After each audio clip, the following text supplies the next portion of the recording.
News తెలుగుకి స్వాగతం. ఈనాటి వార్తా విశేషాలు. ఏలూరు నగరంలో ఉన్న ఫ్లాష్ సంస్థ నిర్వాహకులు శ్రీనివాసరావు ఆధ్వర్యంలో ఈ రోజు విజయవాడ నగరంలోని వరద బాధితులకి 14 లక్షల రూపాయల విలువ కలిగిన వివిధ రకాల వస్తువులు పంపిణీ చేసేందుకు 8 మినీ వ్యాన్లను సిద్ధం చేసి విజయవాడకు పంపించారు. కార్యక్రమానికి ముఖ్య అతిథిగా వచ్చిన ఏలూరు శాసనసభ్యులు బడేటి చంటి పంపిణీ చేసేందుకు సిద్ధంగా ఉన్న వ్యాన్లను జెండా ఊపి ప్రారంభించడం జరిగింది.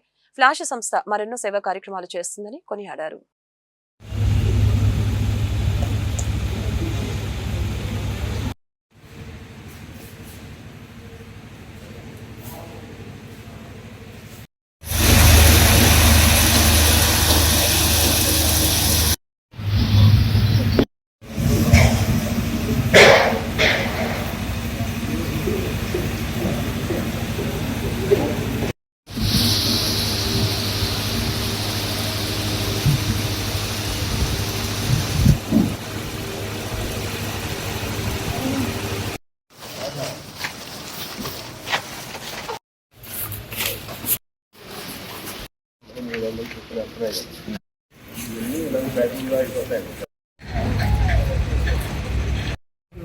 ఎవరైతే మనకి ఇచ్చిన రైతు బజార్లో అందరూ ఆనందపడతారని మీరు ఎవరు ఫోటోలు కోరుకుంటారని కాదు. ఎమ్మెల్యే గారు మీకు తెలియదు. ఈ సందర్భంగా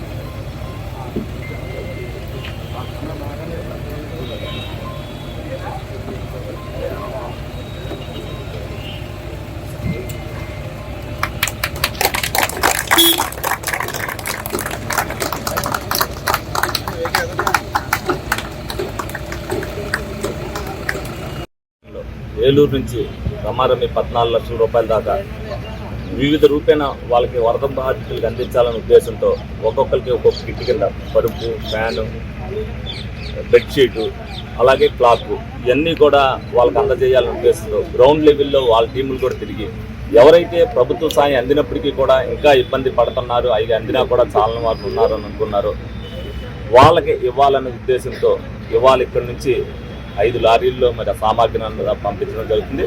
అది ప్రతి ఇంటికి కూడా వాళ్ళు అందజేయడం జరుగుతుంది. ఎందుకంటే ఏలూరులో ఇటువంటి స్ఫూర్తిదాయకమైన సేవలు నేను వచ్చిన తర్వాత ఈ 100 రోజుల్లో అనేకమైన ప్రజలు చేశారు. మేము ప్రతి సేవా కార్యక్రమంలో ఏదైతే పాల్గొంటున్నామో వాళ్ళు కూడా ప్రజలు కూడా స్వచ్ఛందంగా మేము ఇది చేస్తామని చెప్పి వాళ్ళు కూడా ముందుకు వస్తున్నారు. వైఎస్ఆర్ సంఘం వారు అవ్వచ్చు, అలాగే వివిధ స్వచ్ఛంద సంస్థలు అవ్వచ్చు, మానవతా సంస్థ అవ్వచ్చు, అందరూ కూడా సీనియర్ సిటిజన్స్ అవ్వచ్చు, ఎవరిని అడక్కోకుండానే రమారమి అన్నా క్యాంటీన్లకు కానీ అలాగే ఈ వరద బాధితులకు కానీ రమారమి 1 కోటి రూపాయల దాకా ఇంతకుముందే చేయడం జరిగింది. అలాగే ఇప్పుడు వీళ్ళు 14 లక్షల రూపాయల రూపాయన వీళ్ళు కూడా పంపించడం జరుగుతుంది. మరి ఇటువంటి స్ఫూర్తిదాయకమైన సేవలు ప్రతి ఒక్కరు కూడా చేయాలి. సమాజం బాగుండాలి అని అంటే ప్రతి ఒక్కరు కూడా ఈ సేవా కార్యక్రమంలో పాల్గొనాలనే ఉద్దేశంతో ప్రతి ఒక్కరు ఇన్స్పైర్ అయ్యి అనేక మంది ఈ కార్యక్రమాలు చేస్తున్నారు. ఇది నిత్యం మరి ఇది ప్రజల్లోకి వెళ్ళినప్పుడు ప్రతి ఒక్కరు కూడా ఇది మనం చేయకూడదా, ఇది మనం చేయొచ్చు అనేది వాళ్ళందరికీ కూడా తెలుస్తుంది. ప్రతి ఒక్కరు దీంట్లో పాలు పంచుకోవాలి. ఆంధ్ర రాష్ట్రం బాగు. ఆంధ్రప్రదేశ్ రాష్ట్ర ఉప ముఖ్యమంత్రి పవన్ కళ్యాణ్ రాష్ట్ర అభివృద్ధి కోసం ఎంతో పాటుపడుతున్నారని ఏలూరు నియోజకవర్గ జనసేన పార్టీ ఇన్ఛార్జి రెడ్డి అప్పలనాయుడు తెలియజేశారు. ఈ సందర్భంగా వారు మీడియాతో మాట్లాడారు. రాష్ట్ర ప్రభుత్వం 100 రోజుల పాలనలో ఎన్నో అభివృద్ధి కార్యక్రమాలు పవన్ కళ్యాణ్ నేతృత్వంలో జరిగాయని తెలియజేశారు. ఉప ముఖ్యమంత్రి పవన్ కళ్యాణ్ ప్రజా సంక్షేమం కోసం ఎన్నో కార్యక్రమాలు చేపడతారని రెడ్డి అప్పలనాయుడు తెలిపారు.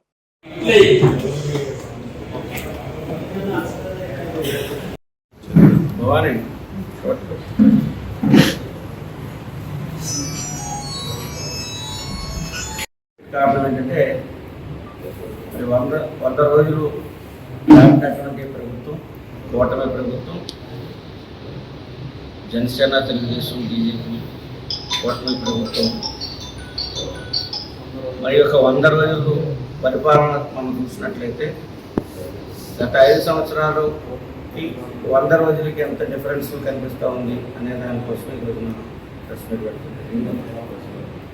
మరీ ముఖ్యంగా రాష్ట్ర ఉప ముఖ్యమంత్రి పవన్ కళ్యాణ్ గారు పంచాయతీరాజ్ శాఖ 5 శాఖలు నిర్వహిస్తున్నటువంటి నేను గత 35 సంవత్సరాలుగా చూస్తున్నటువంటి సంస్థలో పంచాయతీ వ్యవస్థల్ని, స్థానిక సంస్థల్ని ఏ రకంగా బలోపేతం చేయాలి, ఏదైతే అభివృద్ధికి దూరంగా ఉన్నటువంటి గ్రామీణ ప్రాంతాలను మనం అభివృద్ధి చేయాలన్నటువంటి ఆలోచన ఈ రోజున పవన్ కళ్యాణ్ గారు నిన్ననే చూసాం. 2500 కోట్ల రోడ్డు డెవలప్మెంట్ కోసం 14,000 వర్క్స్కి కేటాయించడం జరిగింది. 1250 కోట్లు మరి సీసీ రోడ్డు నిమిత్తం కేటాయించడం జరిగింది. నేను గతంలో అనేక మంది పంచాయతీరాజ్ మంత్రులుగా జేసీ దివాకర్ రెడ్డి గారు కానీ, అయ్యన్ కోటరెడ్డి గారు కానీ, ముత్త రచనాథ్ గారు కానీ అనేక మంది యొక్క పంచాయతీరాజ్ శాఖ మార్చలుగా ఉన్నప్పుడు లేకపోతే విద్యార్థి గారు కానీ మీరు చూస్తే ఎక్కడ కూడా గ్రామీణ ప్రాంతాలని పట్టించుకున్నటువంటి దాఖలా కానీ వాటి మీద ప్రత్యేకమైనటువంటి దృష్టి పెడతాం కానీ లేదు.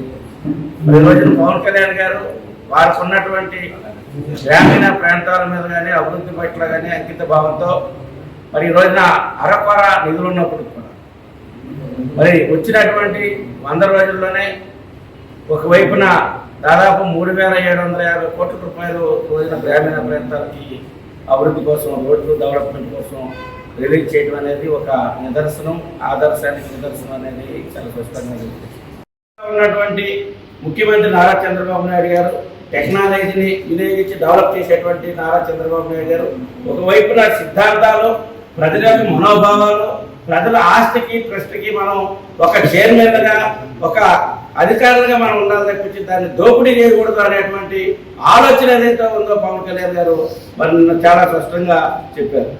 నేను చాలామంది దాదాపు 86 నుంచి చూస్తా ఉన్నాం, 89 నుంచి సున్నంగా చూస్తా ఉన్నాం.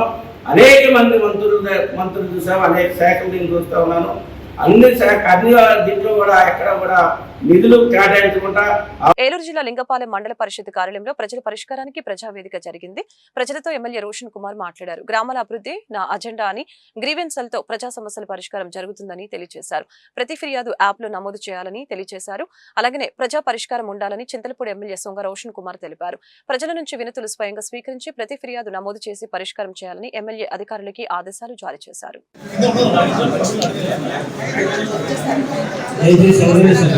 అప్లై చేయాలన్నా, వచ్చే పెన్షన్ రాకపోయినా ఎమ్మెల్యే గారిని కలవచ్చు, ఈ సమస్యను తెలియజేయవచ్చు. ఇంకా పెన్షన్ సంబంధించి అప్లికేషన్ పెన్షన్ సంబంధించి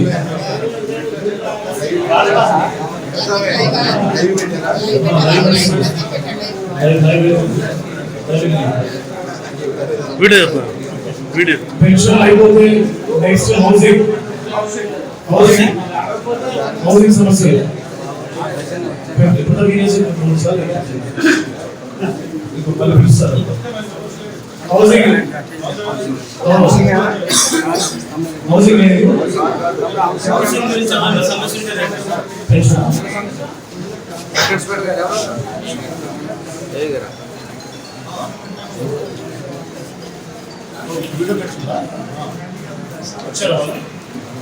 అప్లికేషన్ వచ్చారు చేశారు.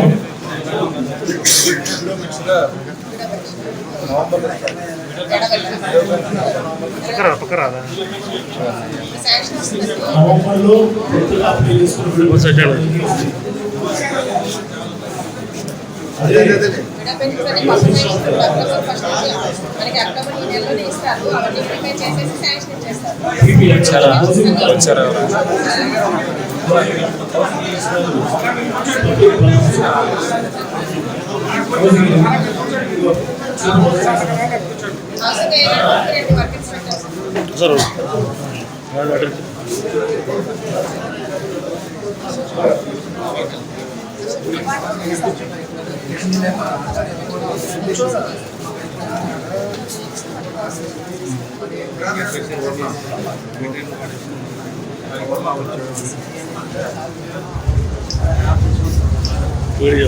చాలా ఎంత వచ్చిన మొహం లేదు.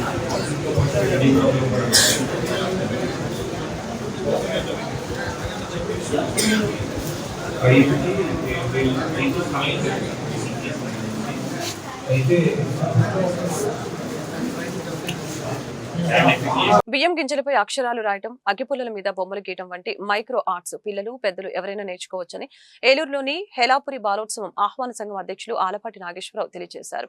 3 రోజులు దసరా మైక్రో శిక్షణ శిబిరం ముగింపు సభ జరిగింది. బియ్యం గింజలపై అక్షరాలు రాయటం నేర్పిన దొర శివప్రసాద్, అగ్గిపుల్లలపై బొమ్మలు చెక్కటం నేర్పిన మేతర సురేష్ బాబుల సత్కారం చేశారు.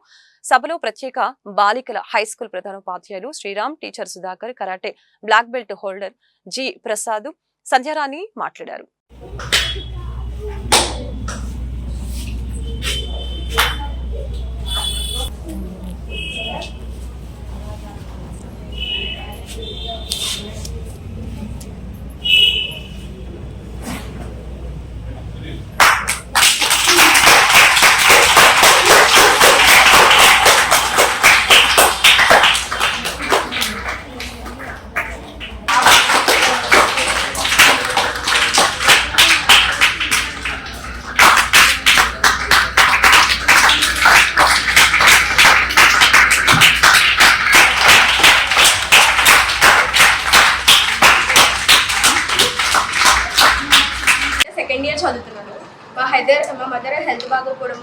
స్టడీస్ ఇంట్లోనే కంటిన్యూ చేస్తాను.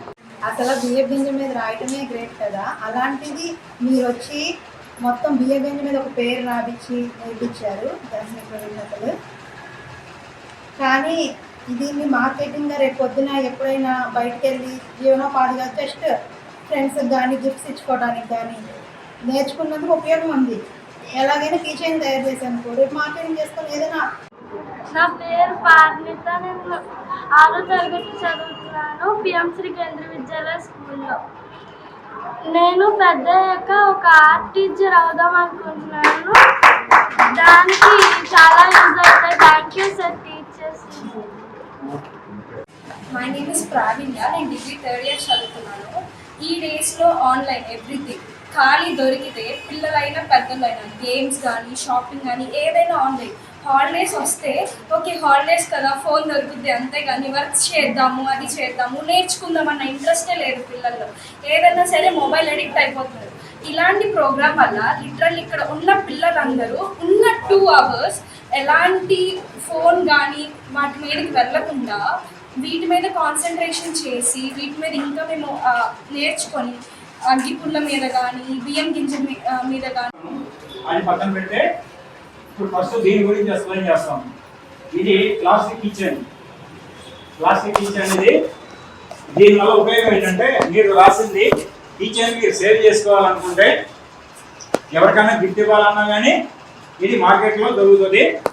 దీన్ని మీరు తయారు చేసిన బియ్యం కింద ఇప్పుడు నాకే ఇవ్వాలనుకోండి, లేకపోతే సార్కి ఇవ్వాలనుకోండి, సార్ పేరు నా పేరు ఇప్పుడు మీరు బియ్యం కింద మీద రాయడం మొదలు పెట్టారు, బాగా వచ్చింది.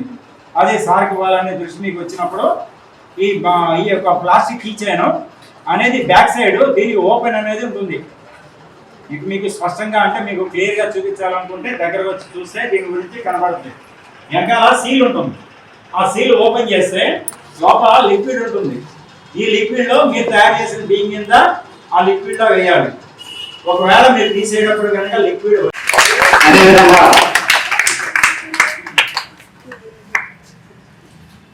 అగ్గిపుల్లల మీద సబ్బుల మీద బొమ్మలు గీయటం నేర్పినటువంటి మేతారావు సురేష్ బాబు గారిని వేదికపై రావాల్సిందిగా కోరుతున్నాం. ఈ రోజా రేప అనుకుని కరాటే కూడా కరసామ శిక్షణ జరుగుతుంది ఆర్టీజీ హై స్కూల్లో. కరాటే కూడా నేర్పడానికి ఉచితంగా సేవలు అందించడానికి వచ్చినటువంటి ప్రకాష్ గారిని జి ప్రకాష్ గారిని కూడా పాఠశాలలో మనకి చాలా మంది విద్యార్థులు ఉంటారు, చదువుకుంటారు. ఎవరు బాగా చదువుతారంటే 10 మంది ఉండొచ్చు, 20 మంది ఉండొచ్చు. కానీ ఎవరు డ్రాయింగ్ బాగా వేస్తారు, లేకపోతే ఎవరు ఇటువంటి ప్రత్యేకాలని కలిగి ఉంటారంటే కొంతమందే ఉంటారు. అటువంటి వాళ్ళు అందరూ ఉంటారు. వాళ్ళకి ప్రత్యేక గుర్తింపు ఉంటుంది మన తరగతిలో. సో ఇటువంటి కళలు మనకి నేర్చుకోవడం వల్ల మనం మన పాఠశాలలోనే కాదు మన తరగతిలో విద్యార్థులందరి ముందు ఒక ప్రత్యేక గుర్తింపుని తెచ్చుకోగలుగుతాం అనమాట. సో అందువల్ల విద్యార్థులందరూ కూడా ఖాళీ ఉన్న సమయంలో ఇటువంటి కళలను అభ్యసించాలి. అభ్యసిస్తే మీకు ఒక ప్రత్యేక గుర్తింపు కలుగుతుంది. ఈ కళలు ఏలూరు నగరంలోని అగ్రహారంలో ఉన్న రామకోటి ప్రాంగణంలో rainbow kitty team Dandiya event లో గుడిమెట్ల నాగలక్ష్మి, ఐశ్వర్య, గొల్లపూడి జయలక్ష్మి ఆధ్వర్యంలో నిర్వహించడం జరిగింది. కార్యక్రమానికి ముఖ్య అతిథిగా హాజరైన ఏలూరు నియోజకవర్గం Janasena party incharge Reddy Appalanaidu organising committee ఘనంగా స్వాగతం పలికింది. అనంతరం దాండియా ఈవెంట్ ను రెడ్డి అప్పలనాయుడు చేతుల మీదుగా ప్రారంభించారు.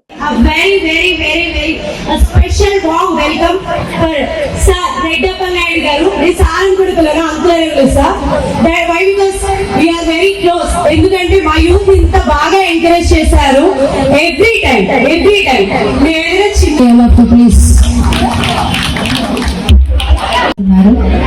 ఆహ్వానం మేరకు పిల్లలపైన విచ్చేసినందుకు ధన్యవాదాలు తెలియజేస్తున్నాము. రెడ్డప్పలనాయుడు గారు వారు చేసినటువంటి మిత్ర బృందానికి స్వాగత సమాజాన్ని ధన్యవాదాలు. మా కిట్టి మెంబర్స్ దగ్గర రావాలి ప్లీజ్.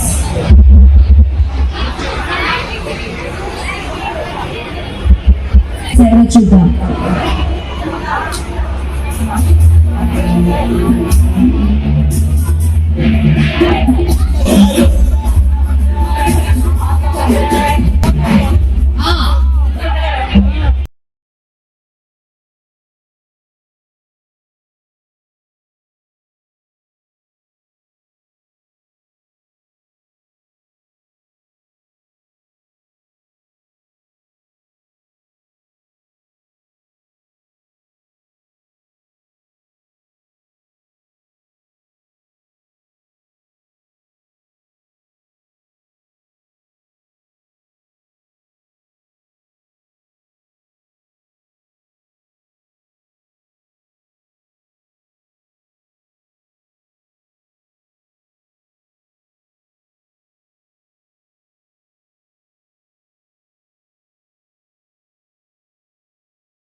చూడటం, చాలా చక్కటి ఆర్గనైజేషన్ చేయటం, మహిళలందరినీ కూడా ఒక వేదిక దగ్గర తీసుకురావటం, వారికి అనేకమైనటువంటి విషయాల్ని పంపిస్తూ తీసుకురావటం, అన్నీ కూడా ఏంటంటే రేపు ఈ ఆధ్వర్యంలో చాలా ఇంతకుముందు కూడా కార్యక్రమాలు, చాలా మంచి కార్యక్రమాలు చేశారు. మరి ఈ రోజున మహిళా సోదరీమణులందరూ కూడా పవన్ కళ్యాణ్ గారు చేస్తున్నటువంటి కార్యక్రమాలు మేము చూస్తాం. ఏదైతే సనాతన ధర్మం ఏదైతే ఉందో దాన్ని ఈ యొక్క రాష్ట్రంలోనూ దేశంలోనూ పెంపొందించాలి. మరి మహిళల్ని వారి యొక్క ఆత్మగౌరవాన్ని కాపాడాలి. ఎవరు మతాలపై ఇంకొక మతం దాడి చేయకూడదు, అన్ని మతాలు కూడా సమానంగా ఉండాలి, ఒకరినొకరు అభిమానించాలి, ప్రేమించాలి, ఆప్యాయత ఉండాలి అనేటువంటి ఒక అద్భుతమైనటువంటి కార్యక్రమాన్ని తీసుకుంటే కాక మరి తిరుపతిలో, ఎందుకంటే తిరుపతిలో మహాప్రసాదంలో జరుగుతున్నటువంటి కల్తీ విషయంలో కూడా ఆయన చాలా వారి యొక్క బలాన్ని ఇప్పి సుప్రీంకోర్టు స్పందించే విధంగా వారు తీసుకురావడం అనేది చాలా గొప్ప విషయం. ఈ రోజున సమాజంలో ఏం జరుగుతూ ఉంది, మన ప్రాంతంలో ఏం జరుగుతూ ఉంది, రాష్ట్రంలో ఏం జరుగుతూ ఉంది, దేశంలో ఏం జరుగుతూ ఉంది, ప్రజల యొక్క బాధ్యత ఏంటి, ప్రజల యొక్క బాధ్యతని గుర్తు చేస్తూ వారు తీసుకుంటున్నటువంటి కార్యక్రమాలు మనం చూసాం. ఈ 3 నెలల 10 రోజులు యొక్క ప్రభుత్వం ఏర్పడిన దగ్గర నుంచి కానివ్వండి, 2014 నుంచి వారు చేస్తున్నటువంటి ప్రజల పక్షాన ప్రజల సమస్యల పట్ల ప్రభుత్వాలు నిలదీస్తూ ఆ రోజు నుంచి ఈ రోజు వరకు మరి ఈ రోజు అధికారంలోకి ఏలూరు జిల్లా ఉంగుటూరు నియోజకవర్గ కాంగ్రెస్ పార్టీ విస్తృత స్థాయి సమావేశం భీమడోలు మండలంలో ఎర్రంశెట్టి ఏడుకొండల ఆర్గనైజింగ్ లో ఉదయం 11 గంటలకు ఏర్పాటు చేయడం జరిగింది. ఈ సమావేశానికి పుంగటూరు నియోజకవర్గంలోని 7 మండలాల అధ్యక్ష కార్యదర్శులు, వివిధ అనుబంధ సంఘాల అధ్యక్ష కార్యదర్శులు, ముఖ్య నాయకులు, కార్యకర్తలు, మహిళా కార్యకర్తలు విధిగా హాజరు కావాల్సిందిగా జిల్లా అధ్యక్షులు రాజనాల రామ్మోహన్ రావు ఆదేశాలు జారీ చేశారు. వచ్చిన సందర్భంగా మన భీమడోలు మండల కాంగ్రెస్ అధ్యక్షుల ఆధ్వర్యంలో ఇక్కడ ఈ సమావేశం ఏర్పాటు చేసిన కార్యకర్తలందరి యొక్క మనోభావాల్ని ఇవాళ సంజీవ్ రెడ్డి గారికి అందరూ చెప్తున్నారు. ఇక్కడ పార్టీని బలోపేతం చేయడంలో భాగంగా మనందరం కలిసి ఒక పేరు ఇచ్చి కోఆర్డినేటర్స్గా ఎవరు యాక్టివ్గా ఉంటారో వాళ్ళందరి పేర్లు తీసుకోవడానికి ఆయన అందరి అభిప్రాయాలు అడిగారు. ఆయనకి అందరి అభిప్రాయాలు కూడా చెప్తున్నారు కాబట్టి ఇప్పుడు ఆయన మాట్లాడతారు.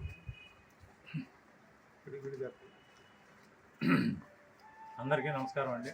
కాంగ్రెస్ పార్టీ పెద్దలందరికీ కూడా ఈ రోజున నేను రాష్ట్ర కాంగ్రెస్ ప్రధాన కార్యదర్శిగా ఏలూరు జిల్లా ఇన్ఛార్జిగా నియమింపబడి ఈ రోజున జిల్లాలో పర్యటనలు రావడానికి కారణం ఏమిటంటే సరినారెడ్డి గారు కాంగ్రెస్ పార్టీని బూత్ లెవెల్ నుంచి రాష్ట్ర స్థాయి వరకు అభివృద్ధి చేయాలనేటువంటి విషయంతో ఏకీభవించి మా అందరినీ కూడా అందరినీ కూడా రకరకాల వ్యక్తుల్ని రకరకాల జిల్లాలకి ఇన్ఛార్జీలుగా పంపడం జరిగింది. దాంట్లో భాగంగా నేను ఇక్కడికి వచ్చాను. మా యొక్క ముఖ్య ఉద్దేశం ఏమిటంటే జిల్లా ప్రెసిడెంట్ని స్ట్రెంగ్థన్ చేయడం కోసం బలం చేకూర్చే విధంగా ప్రతి నియోజకవర్గానికి ఒక సమన్వయకర్తను నియమించి ఆ సమన్వయకర్త ద్వారా మండల ప్రెసిడెంట్లు నియమించి మండల ప్రెసిడెంట్ల ద్వారా గ్రామ ప్రెసిడెంట్లు నియమించి గ్రామ ప్రెసిడెంట్ల ద్వారా బూత్ కమిటీలు నియమించి ఖచ్చితంగా కాంగ్రెస్ పార్టీని గ్రామ స్థాయి నుంచి కూడా అభివృద్ధి చేయాలని ఏకైక ఉద్దేశంతో ఈ కార్యక్రమం మొదలుపెట్టాం. ఈ కార్యక్రమాలన్నీ కూడా వచ్చే సంవత్సరం జూన్ నెలలో పూర్తవుతాయి. అప్పటికి పార్టీ ఖచ్చితంగా స్ట్రెంగ్థన్ అవుతుంది. బూత్ స్థాయి నుంచి జిల్లా స్థాయి వరకు పార్టీని దగదగలాడించి రోడ్డు మీదకి శ్రేణులన్నింటినీ తీసుకొచ్చి ముద్దు నిద్రపోతున్నటువంటి ఆంధ్ర రాష్ట్రంలో ఎన్డీఏ ప్రభుత్వాన్ని ముల్లుగారితో పొడిచి లేపడానికి ముందు మనం ఇల్లు చక్కదిద్దుకున్న తర్వాత మాత్రమే ఇతర కార్యక్రమాలు చేయాలనే ఉద్దేశంతో సరినారెడ్డి గారి పిలుపు మేరకు అలాగే రాహుల్ గాంధీ గారి ఆదేశానుసారం కాంగ్రెస్ పార్టీని పటిష్టం చేయడంలో భాగంగా ఈరోజు ఇక్కడికి రావడం జరిగింది. ఇప్పుడు గత 100 రోజులుగా ప్రభుత్వాన్ని ఏలుతున్నటువంటి ఎన్డీఏ ప్రభుత్వం ముద్దు నిద్రపోతా ఉంది.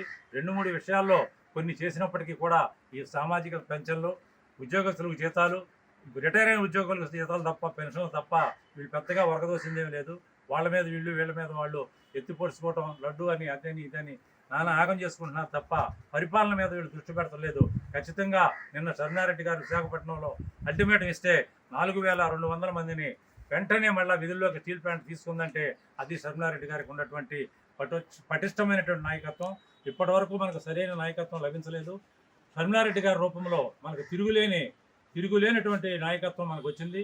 కాబట్టి షర్మిల నాయకత్వంలో మనం కాంగ్రెస్ పార్టీని జిల్లాలో దగదగలాడించే విధంగా కాంగ్రెస్ పార్టీ జెండాను మరలా ఎగిరే విధంగా చేసి మీరందరూ కూడా సహకరించి రాజనాల రామ్మోహన్ గారిని బలపరచడం ద్వారా కాంగ్రెస్ పార్టీకి అండగా నిలబడాలని కోరుతున్నాను.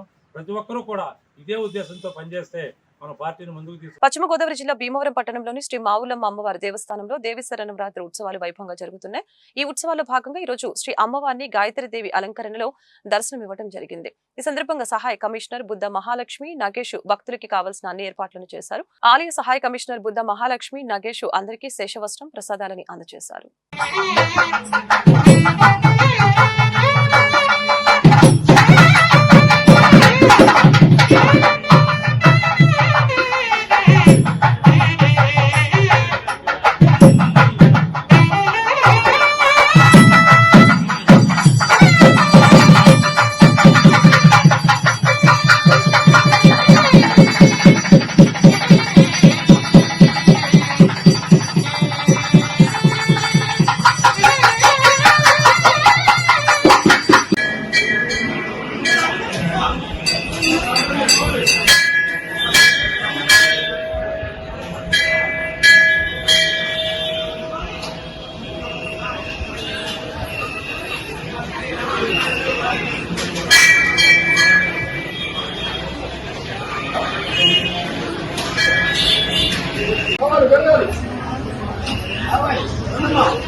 శైశిరో పరమేష్ఠి శైశిరో పరమేష్ఠి పరమేష్ఠి శైశిరో పరమేష్ఠి దివో దివః పరమేష్ఠి శైశిరో పరమేష్ఠి దివః పరమేష్ఠి దివో దివః పరమేష్ఠి పరమేష్ఠి దివః సూర్యః సూర్యో దివః పరమేష్ఠి పరమేష్ఠి దివః సూర్యః పరమేష్ఠి పరమేష్ఠి దివః సూర్యః సూర్యో దివో దివః సూర్యః సూర్య ఇతి సూర్యః ప్రోధదశ్వో శ్వ ప్రోధ ప్రోధదశ్వో నశ్వ ప్రోధ ప్రోధదశ్వో అశ్వో నయవసే యవసేన. ప్రజాసేవకు తాను ఎల్లప్పుడూ సిద్ధంగా ఉంటానని దెందలూరు శాసనసభ్యులు ప్రభాకర్ మరొకసారి నిరూపించారు. జంగారెడ్డిగూడెం మండలంలోని మధ్య ఆంజనేయ స్వామి దేవాలయంలో పెదవేకి మండలం ముండూరు గ్రామానికి చెందిన 50 మంది మహిళలు చిన్నారులతో కూడిన భక్త బృందం పాల్గొని దేవాలయంలో కోలాటం నిర్వహించారు. తిరిగి ఇంటికి వెళ్లే క్రమంలో కామవరపుకోట సమీపంలో వారు ప్రయాణిస్తున్న వ్యాను సాంకేతిక లోపంతో ఆగిపోయింది. క్రమంలోనే జంగారెడ్డిగూడెంలో జరిగిన కార్యక్రమంలో పాల్గొని తిరిగి వస్తున్న చింతమనేని ప్రభాకర్ రహదారిపై ఆగి ఉన్న వ్యాన్ను చూసి వెంటనే ఆ విషయం తెలుసుకుని వారు స్వగ్రామం వెళ్లడానికి డీసీఎం వ్యాన్ ఏర్పాటు చేశారని తెలిపారు.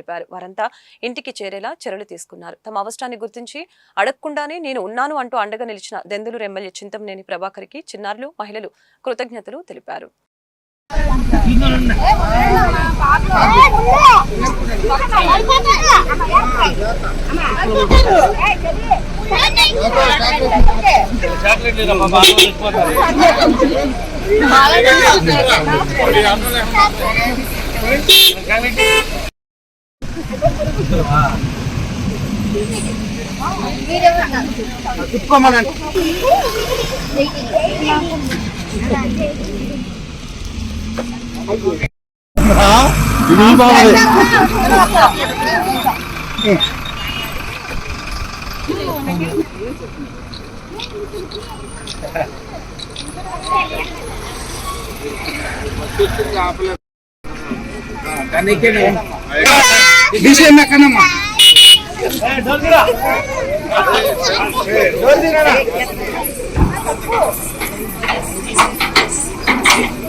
ఎక్కిస్తానండి.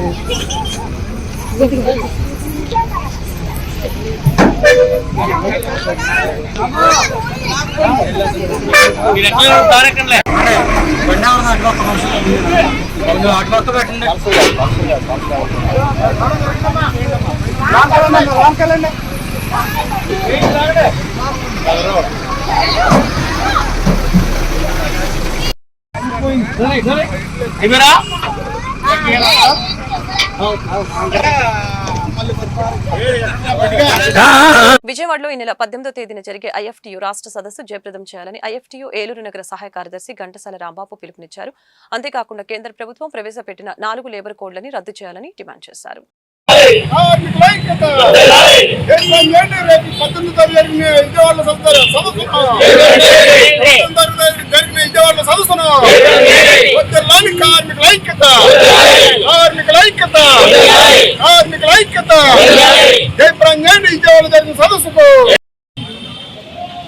నా పేరు మంగప్పారావు, భారత కార్మిక సంఘాల సమీక్ష ఐఎఫ్టియు నగర జాయింట్ కార్యదర్శి.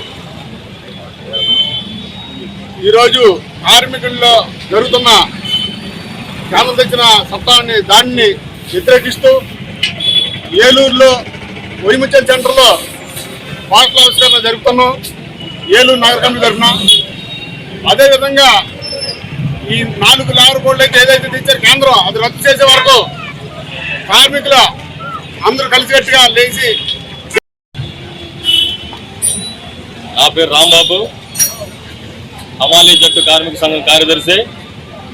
రేపు 18వ తారీఖున విజయవాడలో జరుగుతున్నటువంటి ఐఎఫ్టియు రాష్ట్ర సదస్సును జయప్రదం చేయాలని ఈరోజు ఇక్కడ వైఎంఎస్ఎల్ సెంటర్లో ఆ సదస్సుకు సంబంధించినటువంటి పాంప్లెట్స్ని రిలీజ్ చేయడం జరుగుతున్నది. ఆ సదస్సు యొక్క ఉద్దేశం ఈ దేశంలో కార్మిక వర్గంపై జరుగుతున్నటువంటి దాడిని ఖండిస్తూ గతంలో ఉండేటటువంటి కార్మిక చట్టాలను 4 లేబర్ కోడ్లుగా రద్దు చేసి తయారు చేసి కేంద్ర ప్రభుత్వం అమలు చేస్తా ఉన్నది. ఆ 4 లేబర్ కోడ్ని రద్దు చేయాలని, అలాగే ప్రైవేటు పారిశ్రామిక వాడల్లో జరుగుతున్నటువంటి ప్రమాదాలు నివారించే విధంగా చర్యలు తీసుకోవాలని, అదేవిధంగా క్రిమినల్ కోడ్ అని చెప్పేసి 4 చట్టాలు తీసుకొచ్చి భారత క్రిమినల్ కోడ్ అని పెట్టి ప్రజలు మరింత హింసించేటటువంటి చట్టాలని ప్రవేశపెడతా ఉన్నారు.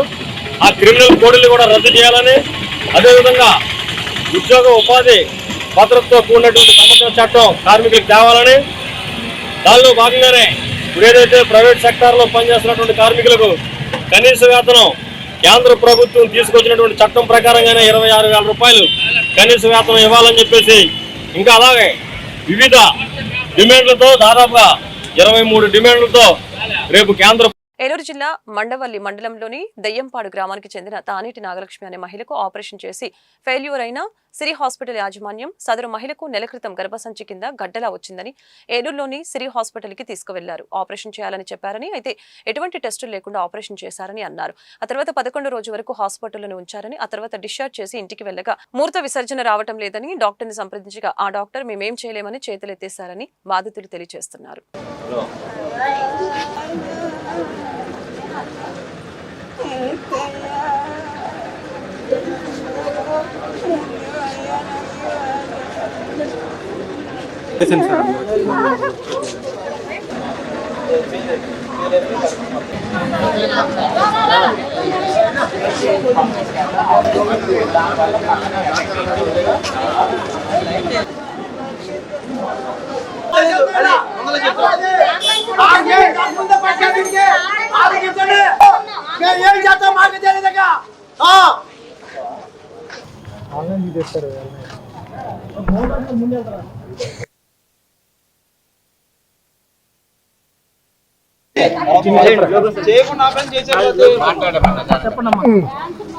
నేను నార్మల్గా తీసుకొచ్చానండి, హాస్పిటల్ తీసుకొస్తే గడ్డ అన్నారని 2 రోజులు ఆపరేషన్ పడిపోవాలని చెప్పారు. చెప్తే మూడో రోజు ఆపరేషన్ 2 రోజులు ఆపరేషన్ పడిపోవాలన్నారు. సరే నిన్నైతే డాక్టర్ గారు మాట్లాడారు, నాకు ఒక్కదాన్ని ఉన్న ఎవరో లేరు, మీ అమ్మ బతుకుదు, 3 నెలల వరకే బతికిద్ది, అదేనా నేను కన్ఫర్మ్ చెప్పలేను అని చెప్పారు. నాకు న్యాయం చేయండి, నేను మాట్లాడలేకపోతున్నా. తీసుకొచ్చారని గడ్డ వచ్చిందని హాస్పిటల్ తీసుకొచ్చారు, ఎందుకంటే గడ్డ వచ్చిందని హాస్పిటల్ తీసుకొచ్చిన తర్వాత ఇలా ఏం చేయాలి, టెస్టులు చేసిన తర్వాత ఆ గడ్డ ఏంటి దానికి ఏం సంబంధం ఏంటని చెప్పి టెస్టులు చేసిన తర్వాత వాళ్ళు ఆపరేషన్ చేయాలి. వాళ్ళు టెస్టులు ఏం చేయకుండా ఆపరేషన్ చేసి మనిషిని ప్రాణాలు పోయే పరిస్థితి దాకా తీసుకొచ్చి వాళ్ళు ఏం చేశారు, 11వ రోజు డిశ్చార్జ్ చేశారు. పూర్తిగా కంప్లీట్ అవ్వకముందలే. అది ఇంటికి వెళ్ళిన తర్వాత ఇన్ఫెక్షన్ అయిపోయి మళ్ళీ ఇక్కడికి వస్తే మాకు సంబంధం లేదు అని చెప్పి వాళ్ళకి 10,000 రూపాయలు డబ్బులు ఇచ్చి ఆ హాస్పిటల్కి పంపించారు, ఆశ్రమం హాస్పిటల్కి పంపించారు. అక్కడికి వెళ్ళిన తర్వాత వీళ్ళ మాట ఏం మాట్లాడుకున్నారో తెలియదు. డైలీ ఏంటంటే డాక్టర్ గారిని అడుగుతుంటే వాళ్ళు ఏం సమాధానం చెప్పట్లా. వీళ్ళ మాట్లాడుకొని అక్కడ 10 రోజులు ఉంచారు, అక్కడ 1,50,000 అయినాయి. ఆ 10 రోజులు అయిన తర్వాత మళ్ళీ వాళ్ళు పంపించేశారు. వాళ్ళు పంపిస్తే మళ్ళీ వేరే గవర్నమెంట్ హాస్పిటల్కి జాయిన్ అయితే అక్కడ ఏం తెలియట్లా. ఏమో చేసిన ఆపరేషన్కే వాళ్ళకేం అర్థం కావట్లేదండి. ఏం చేసినా తెలియదు. పేషెంట్ దెయ్యంపాడు మండవేల మండలం, ఏలూరు జిల్లా. పేషెంట్ పేరు తానేటి నాగమణి. అది వీళ్ళ ఏంటంటే వీళ్ళ చేయకుండా ఆపరేషన్ చేశారండి, వీళ్ళకి సంబంధం లేదు. వీళ్ళ టెస్టులు చేసి ఆ టెస్ట్ చేసిన తర్వాత క్యాన్సర్ అని తెలిసింది అనుకోండి, తెలిసినప్పుడు ఏం చేయాలి, అక్కడ వేరే హాస్పిటల్లో పంపించాలి. అలా పంపించకుండా వీళ్ళు ఆ డబ్బుల కొరకు హాస్పిటల్ ఆపరేషన్ చేసి మనిషిని ప్రాణాలు పోయేదాకా పరిస్థితి తీసుకొచ్చి ఈ రోజున ఈ అంబులెన్స్లో పెట్టారండి. అవేమో కేకలేస్తుంది, ఎప్పుడు చచ్చిపోతే తెలియదు. అటువంటి పరిస్థితి. ఎంత హాస్పిటల్ అన్నీ తిప్పాము, 4 లక్షలు అయినాయి. ఏంటంటే మాకు ఈ పరిస్థితి మీరు చేయడం వల్ల మాకు ఈ పరిస్థితి వచ్చింది. మేము దగ్గరకు వస్తే మీ చేతనైతే మీరు చేసుకోండి, మేమేం చేయాలో మీ చేతనైతే మీరు చేసుకోండి సమాధానం చెప్తున్నారు నెగ్లెక్ట్గా. మనిషికి ఉన్న పేషెంట్కి ఆమెకు ఏదో ఒకటి న్యాయం చేయాలండి. న్యాయం చేసేదా ఇక్కడ నుంచి తీయం, న్యాయం జరగాలి. ఎందుకు ఆమె ఆపరేషన్ చేసింది ఏంటి, ఆ సంబంధాలు ఆపరేషన్. ఈ వార్తలు ఇంతటితో సమాప్తం. మరొక బులెటిన్ మళ్ళీ కలుద్దాం. నమస్కారం.